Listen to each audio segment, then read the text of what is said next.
ایران کا امریکہ سے جنگ بندی مذاکرات ختم کرنے کا اعلان۔ نیو یارک ٹائمز نے دعویٰ کیا تہران نے واضح موقف دیا ہے کہ سیز فائر بات چیت میں مزید حصہ نہیں لیں گے۔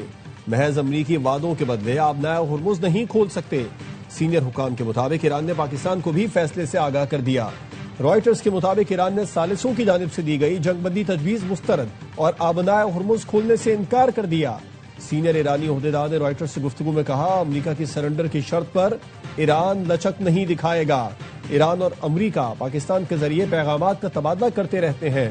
قطر نے امریکہ اور خطے تک ہمارا یہ پیغام پہنچا دیا کہ ایرانی پاور پلانٹس پر حملہ ہوا تو پورا خطہ اندھیرے میں ڈوب جائے گا۔ ایران نے پیغام میں باب المندب کو بھی بند کرنے کی دھمکی دے دی۔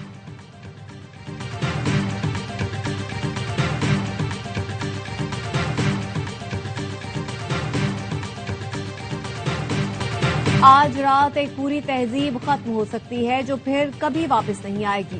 امریکی صدر ڈونلڈ ٹرمپ کی ایرانی قوم کو دھمکی۔ ٹروتھ سوشل پر لکھا نہیں چاہتا کہ ایسا ہو لیکن شاید ایسا ہی ہوگا۔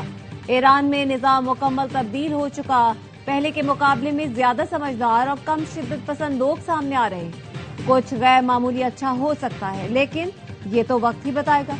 ٹرمپ نے پریس بریفنگ میں بھی کہا ایک رات میں ایران کو تباہ و برباد کر دیں گے۔ بدھ تک آبنائے ہرمز کو نہیں کھولا تو ایرانی پاور پلانٹ پر حملے کریں گے۔ کل 8 بجے کے بعد پل اور انفراسٹرکچر بھی نہیں بچیں گے۔ امریکی صدر ایرانیوں کو گالی دینے کے موقف پر قائم، کہا ایرانیوں کے خلاف جو زبان استعمال کی اس پر کوئی شرمندگی نہیں۔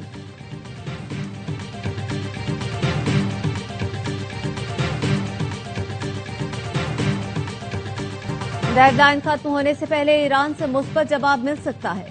امریکی نائب صدر کو اب بھی امید۔ جے ڈی وینس نے کہا ایران سے فیصلہ کن جواب کے منتظر ہیں تاکہ جلد جنگ کا خاتمہ ہو سکے۔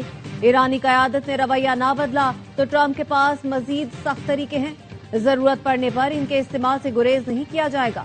فاکس نیوز نے دعویٰ کیا ہے کہ مذاکرات میں پیش رفت ہو رہی ہے، آج معاہدہ طے پانے کا امکان ہے۔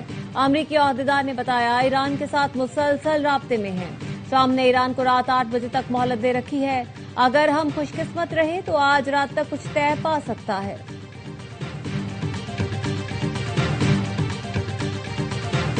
وزیر اعظم شہباز شریف کا سعودی ولی عہد شہزادہ محمد بن سلمان سے رابطہ۔ سعودی عرب میں الجبیل آئل فیسلٹی پر حملے کی شدید مذمت۔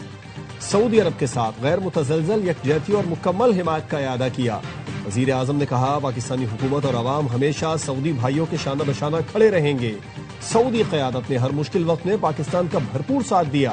موجودہ کشیدگی میں سعودی قیادت کا صبر و تحمل اور دانش مندی قابل ستائش ہے۔ پاکستان خطے میں امن کی کوششوں کو کامیاب بنانے کے لیے بھرپور کردار ادا کر رہا ہے۔ وزیر اعظم نے سعودی ولی عہد کو مشرق وسطی میں کشیدگی کم کرنے کی سفارتی کاوشوں سے آگاہ کیا۔ سعودی ولی عہد نے خطے میں امن و استحکام کے لیے پاکستان کی کوششوں کو سراہا۔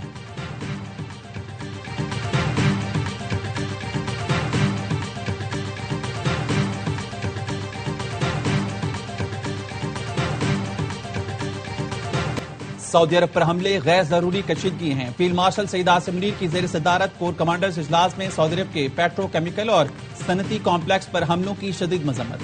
سعودی پیٹرو کیمیکل اور صنعتی کمپلیکس پر حملوں پر تشویش کا اظہار کیا گیا۔ آئی ایس پی آر کا کہنا ہے ایران کے سعودی عرب پر حملے پرامن ذرائع سے تنازع کے حل کی مخلصانہ کوششوں کو نقصان پہنچا رہے ہیں۔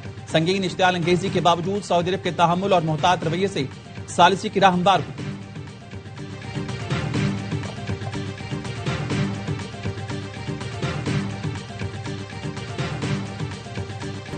ایران کا سعودی عرب میں توانائی تنصیبات پر حملہ، صنعتی مراکز الجبیل میں پیٹرو کیمیکل کمپلیکس پر ڈرون اور میزائل داغ دیے۔ امریکی کمپنی ایگزان موبل، ڈاک کیمیکل اور سادرا کو نقصان پہنچا۔ امریکی شیورون فلپس کمپنی بھی نشانہ بنی۔ پاسداران انقلاب کا کہنا ہے سعودی عرب میں حملے شیراز میں کیے گئے حملوں کا جواب ہیں۔ پاکستان کی سعودی عرب پر حملے کی مذمت، قیمتی جانوں کے ضیاع پر افسوس کا اظہار۔ ترجمان دفتر خارجہ کا کہنا ہے یہ حملے سعودی عرب کی خود مختاری، علاقائی سالمیت کی سنگین خلاف ورزی ہیں۔ مشکل گھڑی میں سعودی حکومت سے یکجہتی کا اظہار کرتے ہیں۔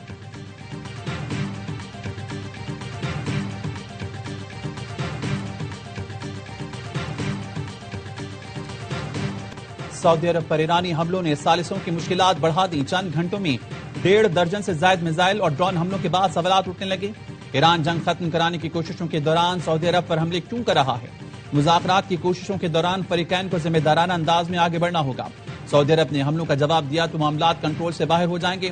حملے جاری رہے تو حرمین شریفین کا دفاع پاکستان پر لازم ہوگا. کیا سعودی عرب پر میزائل حملوں سے جنگ بندی کی کوششوں کو دھچکا نہیں لگے گا؟ ایک طرف جنگ بندی کی کوششیں، دوسری طرف حملے. امن عمل کون سبوتاژ کر رہا ہے؟ ایران کے عوام اور اعلیٰ عہدیدار بھی پاکستان کی امن کوششوں کے مترف ہیں.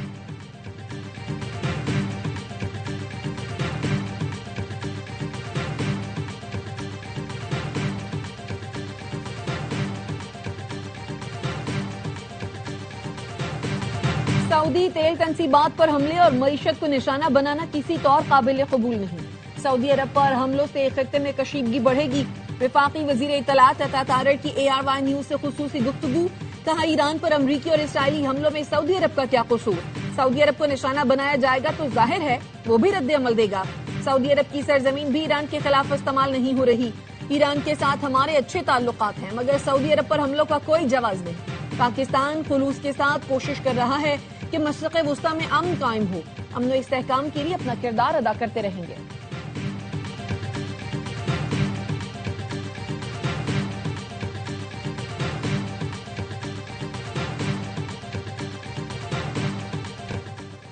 مذاکرات میں تعطل کی وجہ امریکی صدر کی تضحیک آمیز زبان ہے. تہذیب یافتہ قوموں کی توہین کر کے معاہدے نہیں کیے جا سکتے. ایرانی حکومت کی ترجمان فاطمہ مہاجرانی کہتی ہیں دونوں ملکوں کے درمیان پیغامات کا تبادلہ ہو رہا ہے لیکن دھمکی آمیز لہجے اور ایرانی قوم کی توہین کر کے کسی نتیجے پر پہنچنا مشکل ہے. فارس نیوز ایجنسی نے ایرانی حکومتی ذرائع کے حوالے سے دعویٰ کیا امریکی صدر واضح طور پر تہران سے معاہدہ کرنا چاہتے ہیں. جنگ بندی مذاکرات کے لیے 5 سربراہان اور 8 انٹیلیجنس ایجنسیز نے رابطہ کیا. امریکہ اسٹیو وٹکوف کو مذاکرات سے ہٹانے پر غور کر رہا ہے.